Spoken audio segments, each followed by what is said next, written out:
Urgent. Partage les lives au maximum possible. Urgent. Urgent.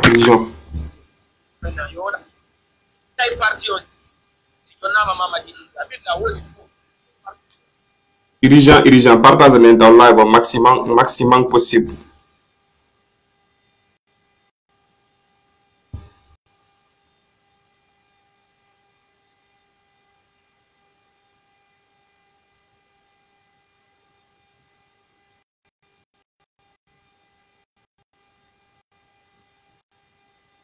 Partage les lives au maximum possible. Urgent. Partage les lives.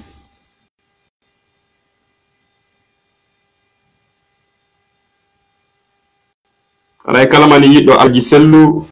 yiɗi hajja halimalu yiɗi Ousmani Gawal yo partage en live au maximum possible.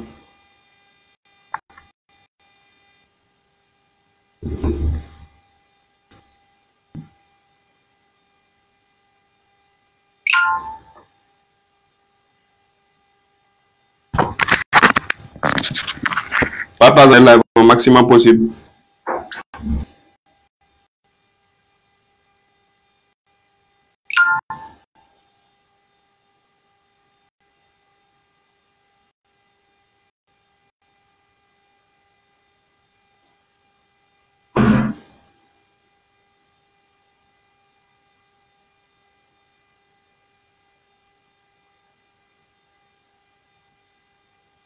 Partage en live au maximum. Partage en live au maximum. Urgent. Urgent.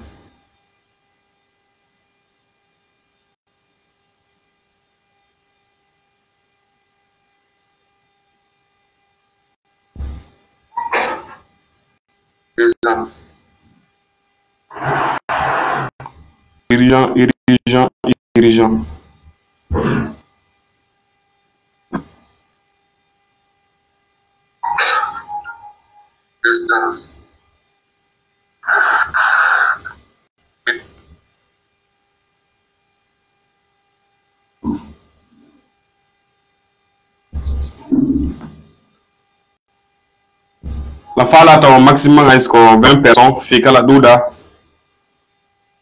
mi abdana audio hedito don.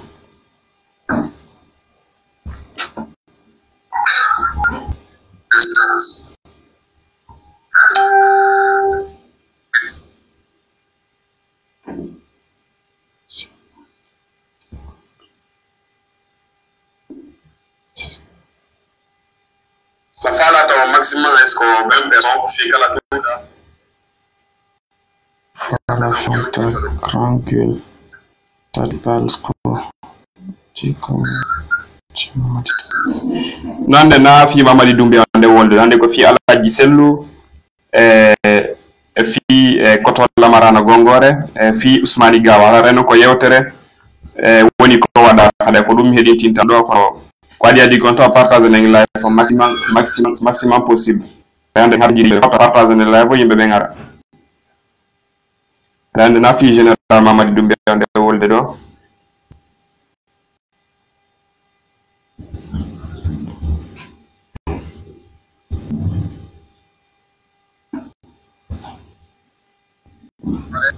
Ousmani Gawal reno ko yewtere woni ko wada ko hedintinta do ko adi adi kon to partage en live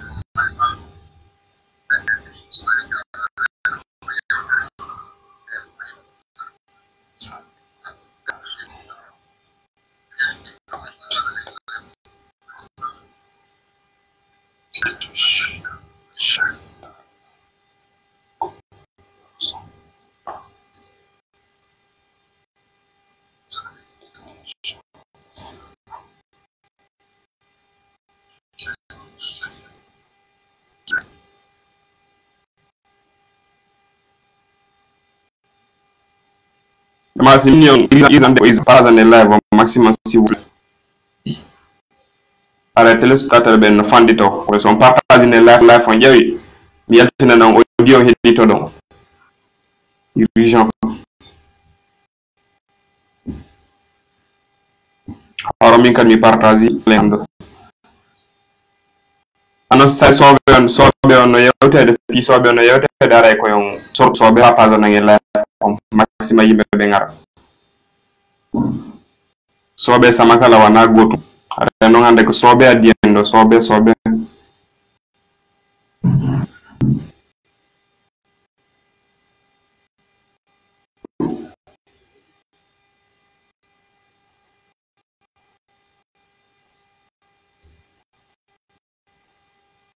voilà 13 personnes profitero kwa dia di misal minimum bilande ke sen ko wontirno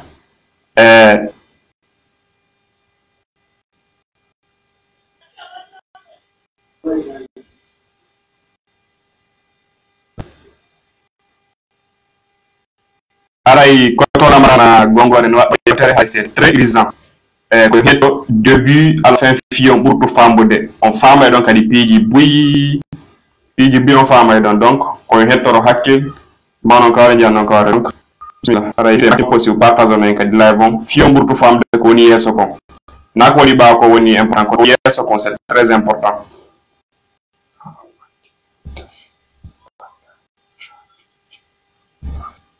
Oui, aujourd'hui c'est la vérité, je parle.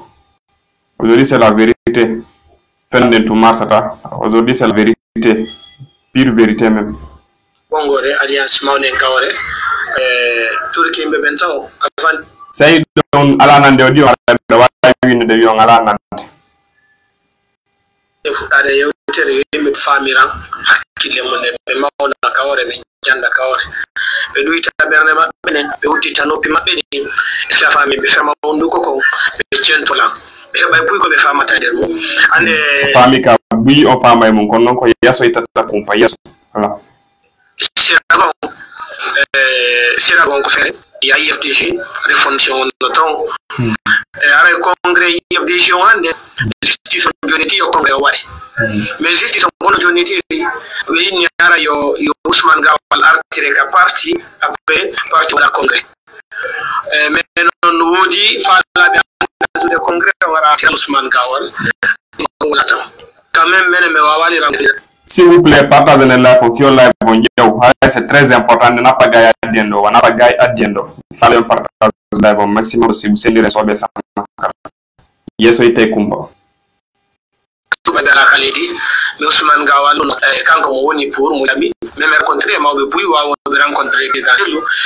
Si le gars, mais nous dit qu'il y a des gens on avait parti, Tabatako, Nene de Honorable.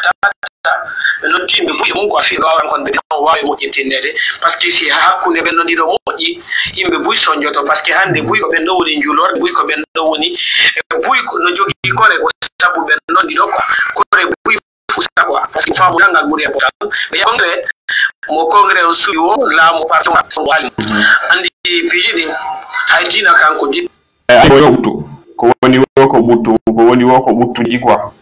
voilà bi de biarde remar ko ene la ben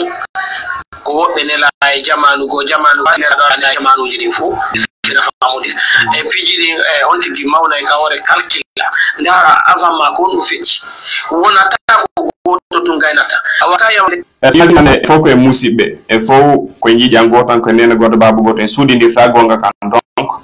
e ko gonga ka woni ro e yaltineka donc yeso ite kumpa partage ne lang vidéo maximum possible, partagez la vidéo live au maximum possible. C'est très bizarre. C'est que la vidéo on a de wala windan de yon arana de audio. Est-ce que mais argolma be tawka di bawri wadi bawka wadi ashe da bama murka wadi kambe kali way mo bindirde dum do ko be do hande o joga dum do lan charge no Ousmane Gawal kad no waade de parti jonna la mo be ko andi dum do ne taaki an ko wada ko wadaka mais yewti mo manji gono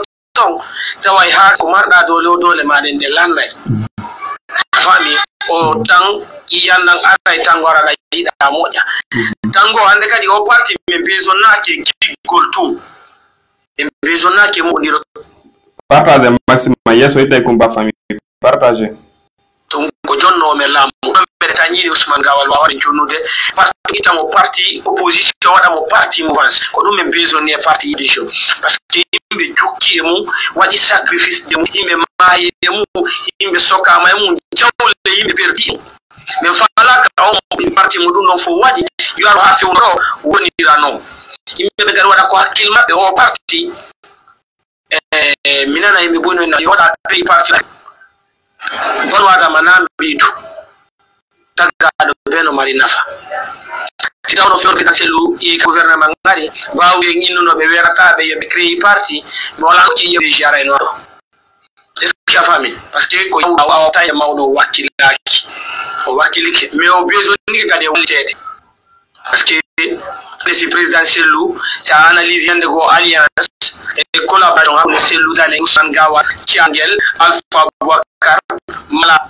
Voilà mon ami, tu parles, tu dis aujourd'hui nous tous on est la famille. Oui, nous tous on est la famille mon frère. Il faut qu'on famille, il faut qu'on y ait ngota. Hande son imagine ici Alhaji Cellou Dalein.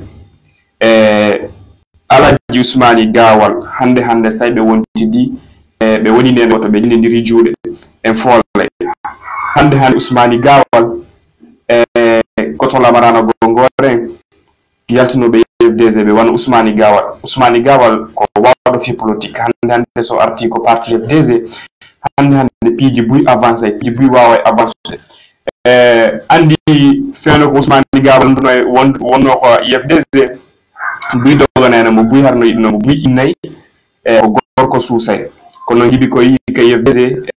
gorko suusay do yi jonno sorti ko lamu sorti ko comment dire sorti ko parti FDC piji wawa essence de la famille hare ko ba to famude piji buy wawa essence hande sorti ko parti piji feddenodi don piji kanudi di dono ko feddede ko parti ni no feddede ko der parti FDC no foppace hande si Ousmane Gawal artika parti hande dare no wawa ko Alhaji Cellou won ton parce que Alhaji Cellou no extérieur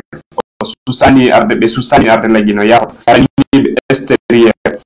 hande Ousmane Gawal artika parti woni wawa ko Alhaji Cellou woni ko parti arabi jogo dirbo nena go donc ara to yo ngetto audio mo meddana do hetto do mo yeso yitte ko toujours après arten e kongol angol wassalam ono Ismail Kondé Bakary Keita sa calculi dole de yebdg marnode e o dole katay ko hande ko wono fodi usuen wano soen nana say burion fora say burion no fodo walan andinde Aliou Kondé kale mo yatane woni zéro de parti on sa calculi dum tawa dole de nago to hande ana woli non ware dole de ani problème to dum non yimbe bi nay ko question d'intérêt hay ko simo riwi ala piyo intérêt ani ni si atani ni ko yu ko juma yu misdanu no sayi ka juli de rewi Allah ja kay mu bata intérêt mu yatan hay fadata ko aduna do si andara ta intérêt ma onta mais waxtora intérêt yimbe be fikira fawde na présidentiel yu nataru haray Mamadou Bari la weltani la jarnuma mi bindi ko winde da do ko mi nangi fara mi fami donc haray la weltani man ka dare ka part pour partage de live on andi ton hande e fonni nango to bago ten foppande sen sedi haray mo hande sen sedi ji jango tan haray mo ya hande Alhaji Cellou Ousmane Gawal sedi buy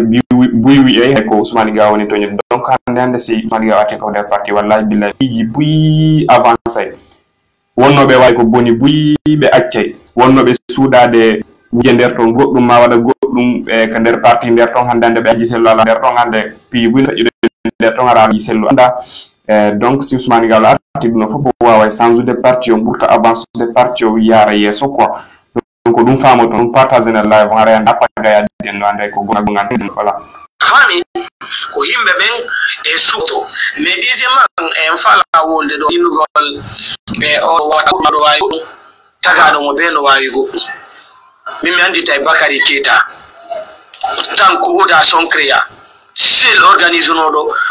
duma wadi winda oda saka ba o palais des arts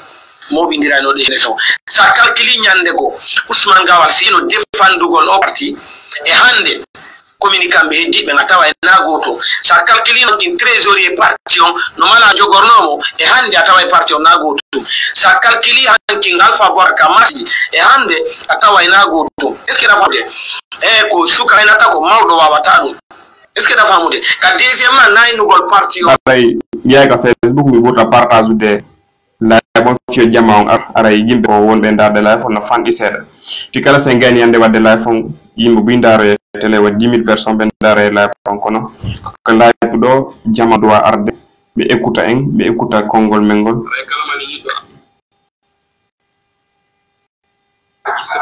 c'est très important ara on ko do dade live on do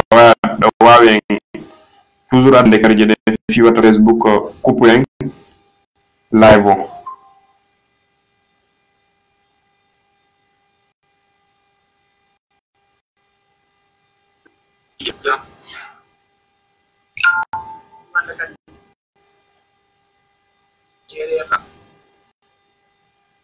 fami yimbe ben e suboto mais deuxièmement en fala wolde do inugol e odo wawata goddu ma odo no wawi goddu taga do mo be no wawi goddu mi andi tagari kita tan ko oda son créa c'est l'organisation do ma wadi ha wi oda ska bawo palais présidentiel mo bindira no de jeunesse sa calculi nyango Ousmane Gawal si yeno defandugol o parti e hande communicant be dibe ngatawa ina goto sa calculi no antin trésorier parti on no mala do jogornomo e hande atawa parti on na goto sa calculi antin ngala bakamasi merci beaucoup est-ce que la famude ko suka ga nata ko mawdo wa watadu est-ce que la famude ka deuxièmement na inugol parti on tunganda kadi ko géré ma dol parti on na besoin présidentiel là donc parti on pendant 15 ans à 17 ans parce que il a 2007 en 2000 combien en 2025 ça fait combien 17 ans non 17 ans et il y a combien d'élections ala non de wonde micro on do arena fori ka téléphone ji mon on sa yawri no fori do wara andinde buta tipinde micro 3 élections ande kadi en falaka yo yimbe be ma fi yo godon député ma fi yo godon maire ma fi yo godon chef de quartier est-ce que la famude be atti parto be mobi diri moado ko be wonda di be sappo goddo be dunya on do kadi fi yo parti on yewto ka fortitude no mi mo wala fi Ousmane Gawal ko ka prison fo ko minna bataille Ousmane Gawal ko yega prison fop alhamdulillah ko to lamrana gongore wono yaino servamo piji ni jene sapo kanko wanna no mo donc andi ko to lamarana gongore be nabi dika ay mo andi piji ni fokadi mo andi Ousmane Gawal mo andi ko Ousmane Gawal miji parce que ande ko lamarana gongore wana ko Ousmane Gawal wana be ndo goto kono be andi ndiri moja be weldi foti ko wana tena amete makongo si fanta ko na fi ko no fi kakaso mais no di vie privée di minata taka di ko fi kakaso mais mo inni ma Ousmane Gawal ko yalti ka kaso yal ka seluda le mo na gonga Ousmane Gawal ko yalti ka prison o yawno ka présidentiel est-ce que la famille mais Ousmane Gawal yalto tun ka prison mari o sella tiawi ko bawo makko turi no min ko minna bayno nyamete ma ko goddo santa ko la est-ce que la famille donc jete récompense ko to lamarana gongore parce que wadi golle wudude so imagine ko to lamarana gongore do tampani fief des wa billahi e arno do sa yiwum tan alfa kunde grève wanno do ko to marana gongo yalti be felli mo do kure mi anda ko kure jelu après mi nodde ma téléphone mi landomo ko duma do be felli mo mi anda ko kure jelu be felli mo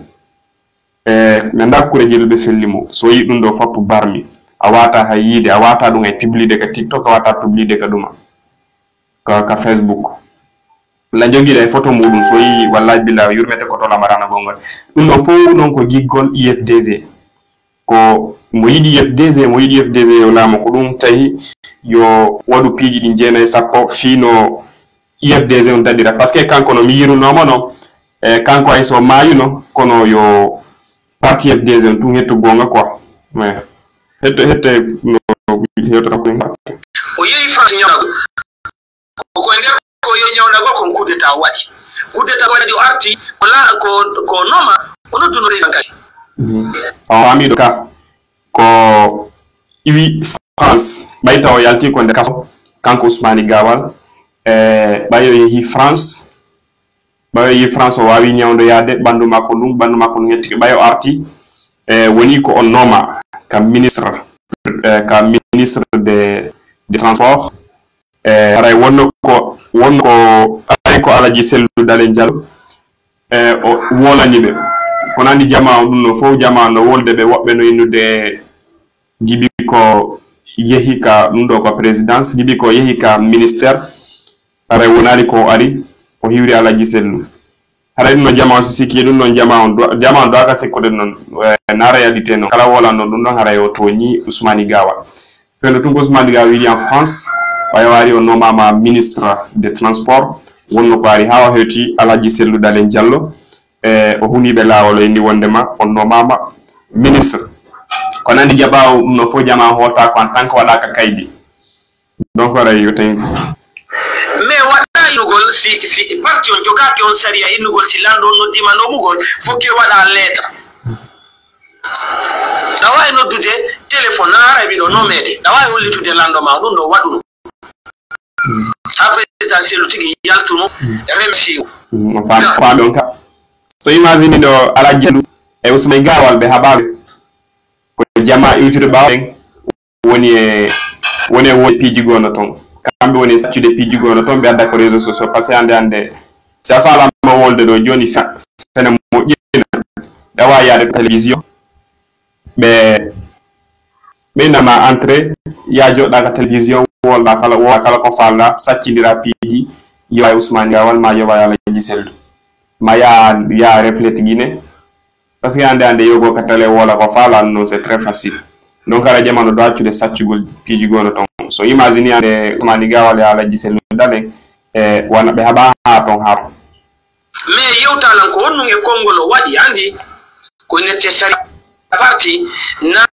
ko fi an ida laba yowotu Musa Fo ko si on tigi bonni sariyaji windi di ka parti di Ousmane Gawal bonna sariya goto windi do ka parti yo be yawbe yaltina on sariyaji ka parti ba la di kon journalisme be on la ko sariya on bo Ousmane bonni wala timi do no Ousmane Gawal ara fus sariya fuso do man ke diwali sariya fuso bonnali si wadi do manna ono ba la diga miyanga wodi wala aray Ousmane Gawal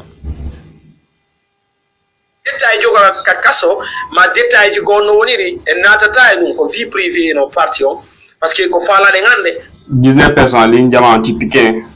aray marta kade kongo lango haray ko torto den jama ko torto den be ka parti FDZ aray yo be accu saccugol piji gonno ton be yaway Sellu Dale ma be yaway Ousmane Gawal ma be yaway Hadja Halimatu Dale ma be yaway ko Lamarana Gongor en accu den saccugol piji yaway o reyndude donc ande si Ousmane Gawal parti ko parti FDZ hande so arti ko parti FDZ nafay buy wonobe kadi bondude parti on ni parce que ni ko wondo wono na tondo bondude parce que président IFD ko vraiment yo Alaji Sellu e Ousmane Gawal ko be ar be wontida be wonene go be wona ba goto ko si ene pullo wawe lamade parce que hande c'est imagine do si Ousmane Gawal artido Allah wadi Sellu gagnike ko Sellu Dalen jokkete so artika Ousmane Gawal c'est artiko parti si Ousmane Gawal gagnike hare ko Ousmane Gawal ne jokkude de ngandele ka Ousmane Gawal ko gayno ko suka wala di duubi to mo mawni non no ala di duubi on kanko Ousmane Gawal ara Alaji Sellu hecci mo foti ko na Alaji Sellu gaso babe makko do kare Ousmane Gawal artika parti Allah subhanahu wa ta'ala ba wajogi so wadi ko Alaji Sellu laami ko jokketen so wadi ko Ousmane Gawal gagni congrès ala ko Ousmane Gawal ne jokkude e foppo de ko gorko suusay hara mo wayi tende enen kadi si pullo laami ki hande en hetta gonga der lagine hara godo susta en ay binde hetti ben ton godo susta en hande ko duwade en hande ko nena goto baba goto en der lagine parce que hande goto jiya lagine ko Guinée foppo je lagine ko en foppo je lagine wala ko en foppo je lagine hande ko dum faalne ko Ousmane Gawal e kanko Alaji Sellu Dalen Diallo ko be welduti bona nena goto baba goto hara be ben kadi saccali piji gon e nabugol voilà donc ara ko dum tori jama ara mi nebi ara yafato donc ara ndas ma cetata ara mi assalamu alaykum wa rahmatullahi toujours do waye partager de vidéo fi ndaro yebe go kadi